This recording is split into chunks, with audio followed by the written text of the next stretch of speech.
Why are Trump influencers such jerks? I can think of 3 good reasons to support Donald Trump for president. In other words, he was a very good president for 3 years running, although 2020 was a total disaster. He ran circles around his opponents and actually made the world a better place. Kudos. Trump's superpower was that he was vicious with his enemies and didn't care what they said. His weakness was and remains that he is an asshole, and so are his biggest defenders. So many of them are just horrible people, and they revel in being horrible people. This isn't true of most of the people who intend to vote for him. But for those of us who are in the arena and pay too much attention to the daily flow of politics, he and his are like nails on a chalkboard. A great example of this is today's Trump social media trend, which is about as ridiculous, insulting, and puerile as any I have seen. It's like the junior high school bullies are having a good laugh at how stupid they can act and get away with it. The trend.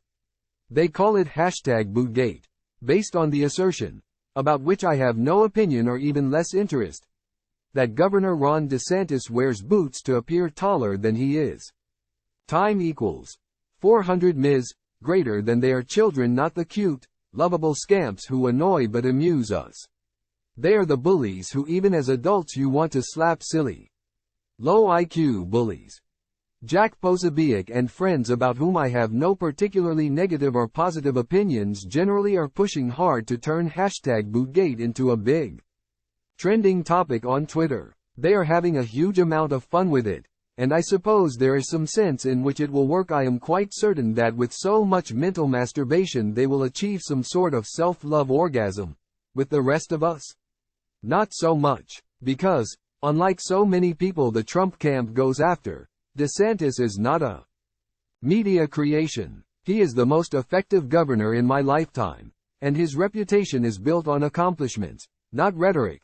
As with Laura Loomer meeting up with leftists to attack DeSantis, these Trump influencers are relying on collaboration with the MSM to do their dirty work. It's like Trump and Gavin Newsom are celebrating Anthony Fauci. It is disgusting. There is only one way that something like this works: rattling the opponent. And if there is anything we have learned, it is that Ron DeSantis doesn't get rattled easily. Unfortunately, as pathetic as this sort of thing is, it likely won't hurt the Trump people. Because nothing ever does. Trump is doing very well in the polls for 4 reasons. All of these reasons are good ones, although there are 2 big reasons to kick Donald Trump out the door. 2020. And that he is an asshole. He will never build a political movement that survives his time on the stage, as Ronald Reagan did, because his political appeal is to the people who have blind loyalty to him. They love him, in the way that so many cool kids love the schoolyard bully. If Trump is the nominee, I will vote for him, despite his many flaws. I will never fully forgive him for his love affair with Anthony Fauci. But compared to Biden, he is a Churchill. Time equals 400 Ms. greater than, but I cringe at the idea of defending his petulant childishness, and feel dirty being near his influencers.